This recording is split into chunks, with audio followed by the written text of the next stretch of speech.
Hey folks, and welcome back to another episode of Straight Talk Whiskey. I'm Nick, here with you as always, and thanks for joining us for episode number 70. Now, I know last time around I said that we would be reviewing a whiskey that is brought up a little bit of controversy and has been in the news recently. Well, if you look at what we're doing today, it's not that. So, we're actually going to push that off 1 week. Now, that's because, first off, everybody's usually got a whiskey or two that they put aside for special occasions. And so, same goes for me. So I had the Redbreast single pot still 21 year hanging around for special occasion. So I just finished my thesis project here in grad school, so I thought it would be a great time to break that out. And also, we've done two Redbreast expressions before, the Redbreast 12-year-old and the 12-year-old cask strength. So, well, skipping the 15-year-old, feel like it's a good progression in the line.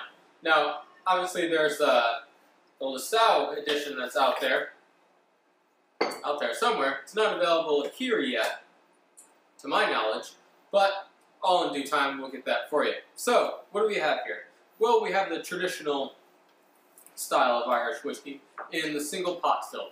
So, it's the unmalted and malted barley grains going in and aging in first fill American oak barrels and first fill Spanish sherry casks, Oloroso sherry.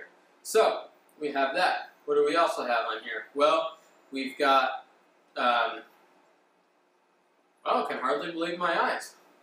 Non-chill filtered. That's great. That's a little provenance added into there. We like our whiskey as natural as possible, and it doesn't hurt to tell the consumer that. So, 21 years, obviously the age statement on there, and bottled at 46% ABV.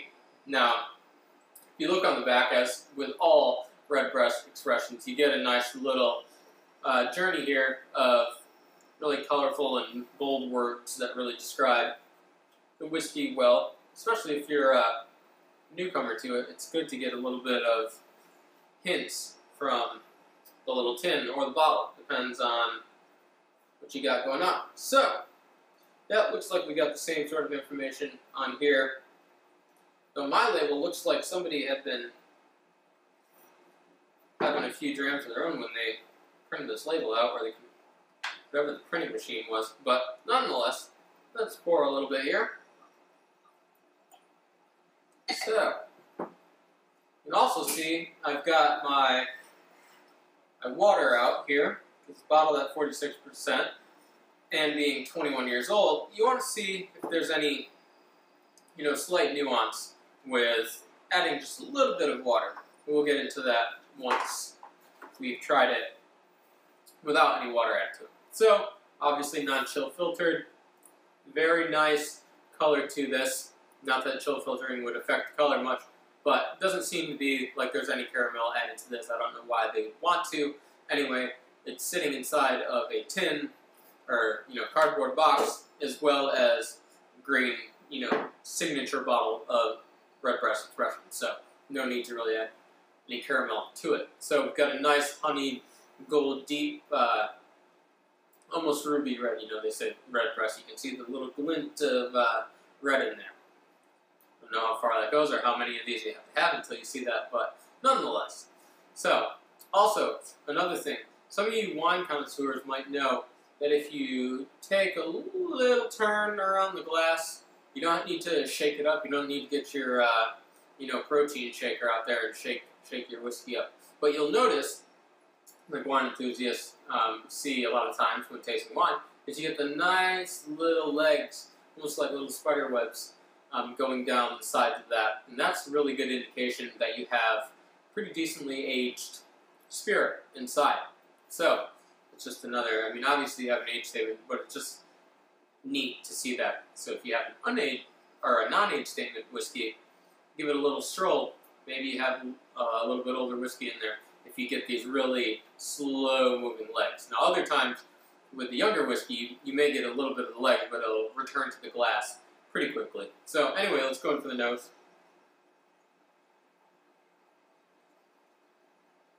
Just a lovely, deep vanilla and sherry fruit notes. Definitely a large sense of malt.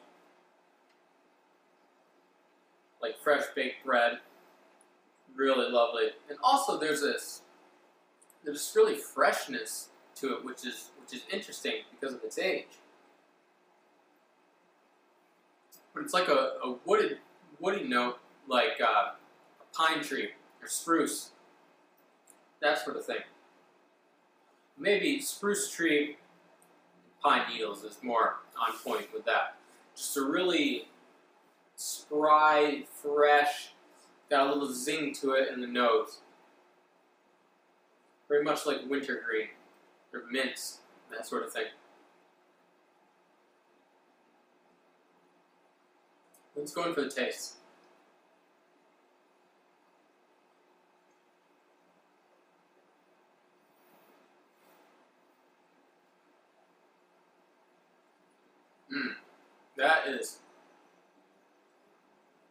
That's one of the most beautiful Irish whiskeys that I've had. Just taste-wise, right off the bat.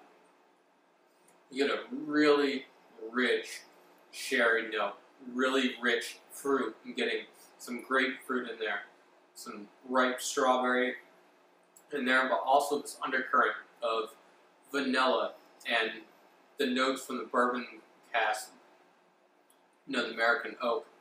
Just really nice. The sherry note in this is so profound and so deep and rich.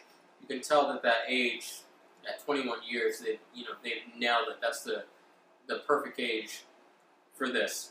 Only to say because the taste is so impressive. But all the notes that I got of the wintergreen and pine needles and spruce are coming through so largely in the taste, which is always the case, that you might pick up on things that you get in the nose that aren't in the taste, or vice versa.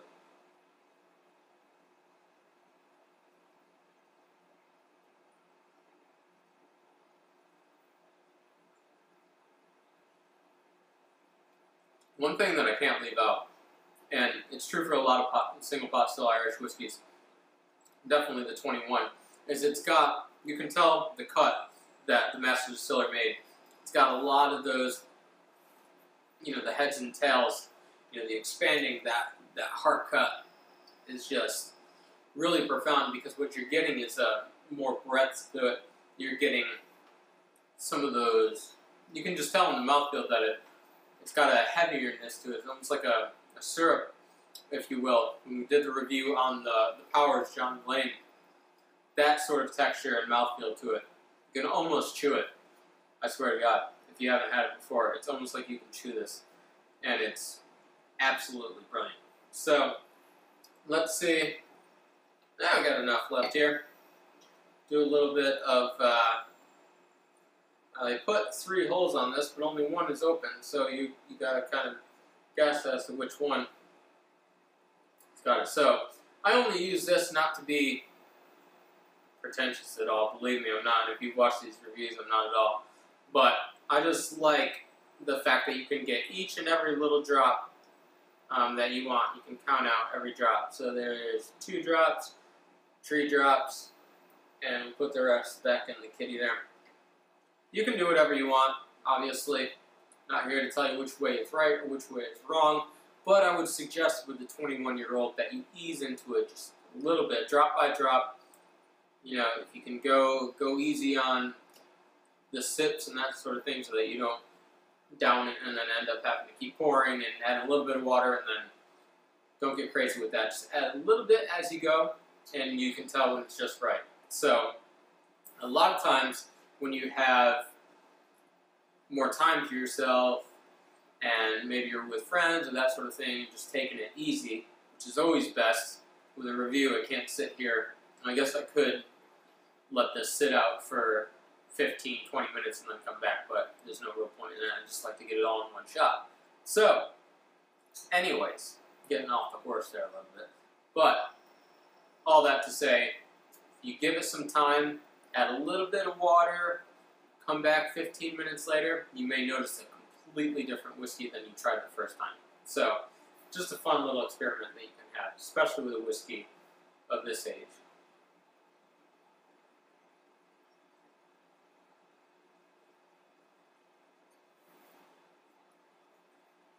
Interesting. Because even with just a little bit of water, I'm getting the rich spiciness of the pine needles and spruce tree, the wood that I got before, but not losing any of the really rich, deep cherry note. And some of that vanilla is coming through in on the other side, which is just a really rich, creamy, almost like vanilla extract. If you ever made milkshakes or something like that, got a little taste of that coming out. I'm going to add a little bit more water, just because I want to see what it does, but in terms of the cherry fruit note, it's got a large resemblance to strawberry in it, which is really unique because it gives it this life to it, and it's like passion fruit, if you will.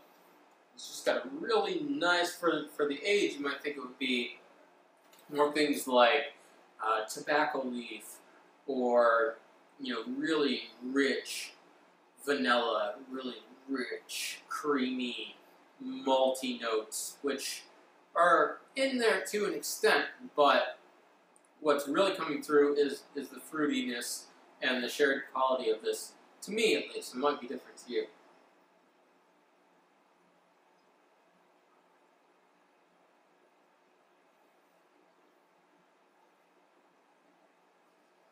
Again, just to reiterate, it's not a whiskey that's going to need, spoonfuls and cups of water to it. Very little, because I can tell that at this point, I'm pretty good with the water. I don't need to add any more at this point, because I don't want to start losing anything from the whiskey. So just a little bit. Now it's getting a little bit of this tardiness to it.